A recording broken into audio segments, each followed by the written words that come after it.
So if you're in a committed exclusive relationship, is it okay to occasionally kiss or maybe make out with other people, accept phone numbers from people that are hitting on you, that kind of thing? For me, the answer would have been unequivocally no and wouldn't even required clarification. It just seems obvious to me that that's not okay. Unfortunately, I'm in a current situation with the woman I'm dating where she thinks it is okay, and she was actually confused by the fact that I didn't seem to be okay with that. So I wanted to make a video where I kind of addressed the topic in general, and we kind of dive in and we look and see what some experts have to say on the subject as well, because again, to me it seemed obvious, but to her it seemed totally fine as long as she wasn't like sleeping with anybody else, is basically the distinction that she saw as the difference between acceptable and not acceptable in a committed relationship. So let's get into it. Hi, I'm Jeff Campbell from DivorcedParentsClub.com. I'm glad you're here. So before we dive into the meat of the video, one of the other things that has come up with the woman that I'm dating, back when she agreed to be exclusive and committed and monogamous with me, she also said that she didn't want to use the label boyfriend and girlfriend. We did at one point in time, and then I did something that pissed her off and she wanted to remove that label, but still remain exclusive and committed to me, which I don't personally see much of a distinction between the two things. If we are dating and exclusive and committed to one another, and we're texting or calling every day, we're asking about our families, and we're doing trips together and things like that, to me that's basically boyfriend and girlfriend. She doesn't see it that way, and I'm not likely to change her mind. I'm certainly learning the hard way to not try and argue with women. But what is the difference, if indeed there is one? And the only thing I could really come up with is that if you aren't using the term full-fledged relationship, boyfriend, girlfriend, you're just dating exclusively, then it means you're not sleeping with other people, but it does kind of like give you greater leeway in terms of keeping your options open, I suppose, or being able to walk away at any moment without as much emotional entanglement as you might otherwise have with the label boyfriend and girlfriend. And maybe that explains her rationale of why it's okay to occasionally kiss other people, or maybe even make out with somebody, or accept phone numbers from random dudes that come up to her and offer her phone number. Maybe that explains why she thinks that's okay. So first I want to read you the Merriam-Webster definition of committed relationship. What it says is a serious and lasting romantic relationship with someone, but not married. Let's also take a look at their definition of monogamy: having only one mate, spouse, or sexual partner at one time. So based on these definitions I'm seeing so far, technically the woman I'm dating is correct and I am the one that is incorrect. But I'm not willing to accept that yet. I'm going to keep looking. Let's keep going. All right, so now I'm going to turn to some blog content, but I'm going to actually use a well-known website, Women's Health Magazine, and let's see what they say with regards to whether it's okay or not to kind of kiss other people if you've agreed to be in a committed relationship. So they say dating exclusively means both people are only focused on one another. They're not juggling other people. Again, the woman I'm dating is not dating anyone else, and she's not having sex with anyone else. So technically she's still meeting the test of the information I'm finding. This also supports what the woman I'm dating has said. It says exclusive dating does not mean that this person is your boyfriend or girlfriend. That role requires legit responsibilities and a shifting of priorities, namely putting your bond together before other commitments. So far what I'm seeing actually supports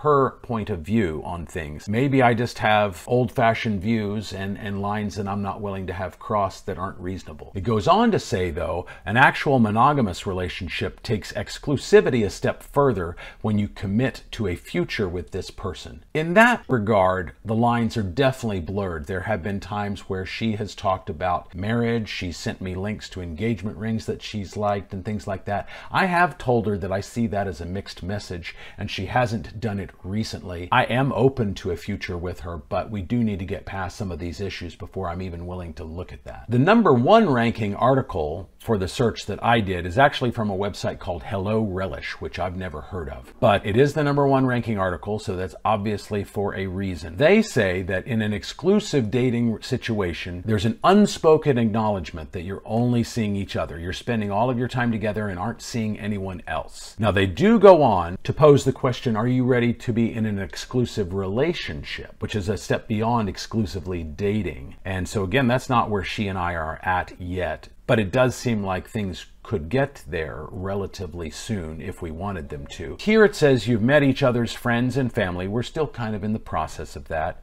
It says you've lost interest in dating other people and ignore advances. I think it's the ignore advances part that's a little ambiguous for her, because she does definitely accept phone numbers when guys have given them to her. I'm not suggesting that she ever calls them or goes out with them, but she does accept them. And if a woman tried to give her phone number to me, I would just say, no, I'm seeing somebody, and move on from there.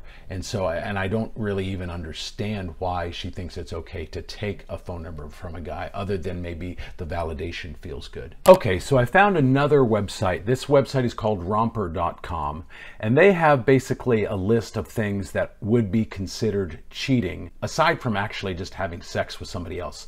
So let's look at this list, and I'm gonna add up and see if any of these things are things that the woman I'm dating is doing. So number one on the list is sending or receiving sexy pictures. And yep, she does that one. Sending or receiving erotic texts, that I really don't know because I don't snoop. Lying about who you are with. I don't know that she's done that, but I'm starting to meet some of her friends, and these are people that she's told me in the past that she's talked to them about me, but when I meet them, they act like they've never heard of me. So I think that's a gray area. Kissing someone you're attracted to. All right, clearly she does do that. Again, in her mind, since she has no intention of taking it any further, that's acceptable. But on this list, she's now crossed 3 things that they consider cheating. Sexual touching, even if it doesn't lead to full-on sex. There's at least one person, her former girlfriend, that she still does that with a little bit. Another thing is she doesn't try and hide anything. She's very open and upfront about things. In my mind, you know, it's either acceptable or it's not. Some benefit to the fact that she's not trying to hide it or be dishonest about it. But, you know, if it's cheating, it's cheating. You hide your relationship from someone you're attracted to. That one's hard to say. She does have at least one ex-boyfriend that she hangs out with on occasion, who supposedly is very jealous anytime that she ever is with somebody else in a romantic way. And we were going out one night and she was worried he might be there, so she actually texted him to kind of give him a heads up. And so to me, that's lame and disrespectful to me. But really, that's the end of this list, and I think I've seen enough. I can see, based on some of the website's information that we looked at, I can kind of see her point of view a little bit, but I also consider some of the things that she's doing to be toxic and non-monogamous and not appropriate if you've agreed to be in a committed monogamous relationship with somebody. And I don't think there's any changing her mind. There's really not any changing my mind. So really the only way to proceed is either just as a friends with benefits kind of situation, or if I want something more than that, and really, if I'm being honest with myself, I do want a full-fledged committed relationship. This just isn't the right person for me. There's no harm in 2 people who love each other, who just want different things and end up walking away. There is harm in trying to fit a square peg into a round hole and then being disappointed when it doesn't fit correctly. So I think I've got my answer here. I hope you've got some useful information, and I'll see you in the next video.